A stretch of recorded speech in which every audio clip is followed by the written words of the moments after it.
Dan sesuai dengan para ulama di Majelis Ulama Indonesia, kita sudah mengirimkan pula surat petisi kepada MUI menyikapi fatwa yang kami lihat ada kesesatan dari para habaib Balawi Musliman yang sudah 5 diantaranya masuk kepada kriteria sesat dari MUI. Dan juga kami juga membawa para ulama dan juga saksi korban Mbak Zeda Salim untuk mencurahkan isi hatinya bahwasanya ada kesesatan oknum Habib yang sudah kekerasan seksual. Ini mengaku-ngaku membawa sebagai cucu Nabi, tapi melakukan kezaliman itu sama dengan melecehkan dan merendahkan Nabi yang ada dalam kriteria MUI. Membawa satu saksi korban, apakah itu memperkuat bahwa ajuan dari Tubagus ini dan kawan-kawan? Ya, ini insya Allah berproses, karena kami tidak hanya untuk masalah korban ini, untuk memudahkan kita memproses jalur hukum. Untuk kalangan Balawi ini yang kita proses jalur hukum, ada untuk Mbak Zeda ini adalah kekerasan seksual. Ada lagi kasus-kasus lain untuk fitnah, pencemaran nama baik, ujaran kebencian, persekusi, pemalsuan sejarah. Ya, tapi yang kita lagi berproses. Tapi yang jelas perlu diketahui oleh masyarakat umum bahwasanya ada kesesatan habaib Balawi Musliman sampai dengan 5 kriteria masuk. Sehingga ini tidak bisa didiamkan begitu saja. Karena kami melihat ada oknum Kiai Nusantara yang sekedar nyeleneh saja, tidak di luar kebiasaan, itu sudah disikapi oleh oknum petinggi MUI di media berita. Nah, kami tadi sudah menanyakan, ternyata tidak atas nama MUI, tapi itu atas nama pribadi saja. Nah, begitu pula kami di sini ingin para MUI ini bersikap tegas, para ulama, untuk menyikapi ini sudah menjadi keresahan di masyarakat. Nah, termasuk Kiai dari Garut, Kiai Amin juga menyampaikan tadi masalah kasus dawir atau finansial yang merugikan. Jadi penjajahan Balawi ini tidak hanya seksual saja, tapi doktrinal, kultural, rasial, finansial.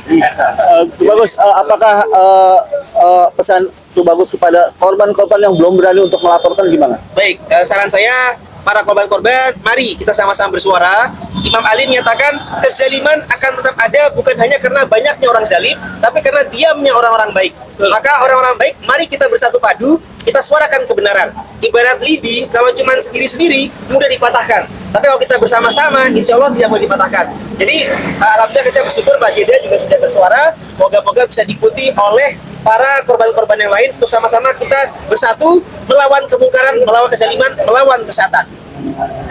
Dari Kiai sendiri ada pesan untuk hari ini seperti apa? Akhirnya didengar juga sama MUI. Ya, pesan saya seperti apa yang disampaikan Bagus Mogi untuk mengusung kebaikan, kebenaran yang hakiki. Ya, orang-orang baik itu harus bersuara. Sekaranglah saatnya. Sekarang saatnya yang hak itu hak, yang batil itu batil. Agama tidak bisa digonta-ganti, apalagi sudah mencakup rukun-rukun iman, rukun Islam nggak bisa. Kalau sesat ya sesat, katakan sesat. Kalau benar ya benar, katakan benar. Itulah agama, nggak bisa dibelok-belokkan. Inilah yang kami usung sampai kami datang bersama-sama dengan saudara para kiai dari Banten ke MUI Pusat. Salah satunya itu yang kami sampaikan. Mohon kejelasan, mohon ditanggapi. Ini fakta. Ini rasis, ini resah masyarakat, khususnya kaum muslimin dan terkhusus warga Nahdlatul Ulama. Itu saja. Kalau Kak Jeda sendiri gimana Kak setelah tadi hasilnya didengar dengan MUI? Ya, intinya kami mewakili jeritan hati wanita Indonesia yang menjadi korban para oknum Habib. Tadi sudah disampaikan ke MUI langsung. Kami berharap MUI memberikan support, memberikan keadilan, dan langkah kami sebagai mewakili wanita Indonesia ke MUI adalah turut untuk memotivasi wanita Indonesia di luar sana yang mungkin juga menjadi korban para oknum Habib. Jangan takut untuk bersuara, lapor ke polisi atau ke Aliansi Pecinta Ulama Nusantara juga tidak masalah. Juga perjuangan Wali Songo Indonesia. Betul. Juga. Saya di sini hanya ingin memotivasi perempuan di luar sana, bagi Anda yang menjadi korban kaum oknum Habib yang mengaku-ngaku menjadi cucu Rasulullah untuk mencari mangsa perempuan pribumi khususnya, bersuaralah mencari keadilan. Oke, terima kasih.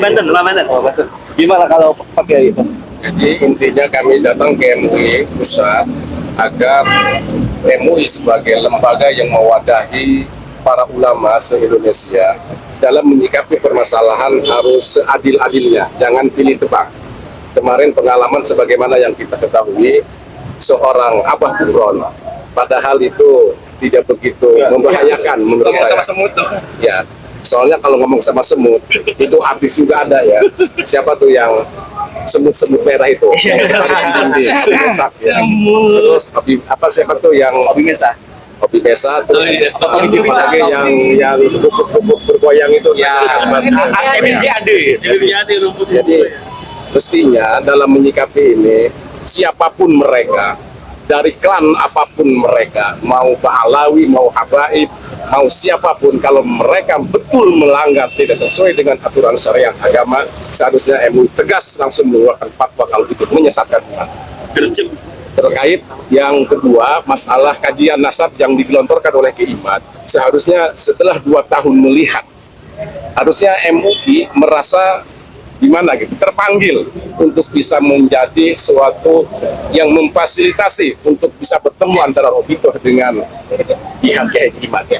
Mungkin kalau cepat dikasih tempat, difasilitasi, insya Allah ini akan cepat clear, cepat selesai dan tidak meresahkan masyarakat. Amin. Karena memang ini kalau kita lihat dari antara pro dan kontra kedua kubu ini membahayakan persatuan dan kesatuan semakin meruncing kalau memang MUI dan pemerintah tidak cepat turun tangan. Konflik horizontal. Ya, konflik horizontal. Mungkin itu saja. Nah, terakhir satu lagi masalah menjual-jual tadi cucu Nabi. Banyak sekali oknum yang mengedepankan kepentingan secara kehormatan, pengen dipuja-puja. Akhirnya yang jadi korban itu bukan hanya duit, pendawiran, tapi perempuan pun banyak yang punya jadi gendaan. Terima kasih, itu aja. Ya. Jadi Tambah sedikit, tadi kami memberikan 3 petisi. Petisinya itu yang kesehatan tadi itu kita minta MUI menegaskan memang ada kesehatan, baik secara doktrin umum maupun oknum-oknum khusus sampai Balai Muslimat. Yang kedua, kami meminta ada penegasan untuk bisa ini dijalankan jalur hukum untuk penistaan agama. Dari kesehatan kita inginkan ini bisa untuk jalur hukum ke penistaan agama. Dan yang ketiga, kami meminta MUI untuk memediasi pertemuan adu hujah antara Robito Alawiyah dengan Kiai Usman Al-Badani sebagaimana yang sudah beliau sampaikan. Demikian dari kami. Rasulillah, salatullah, salamullah ala yasin.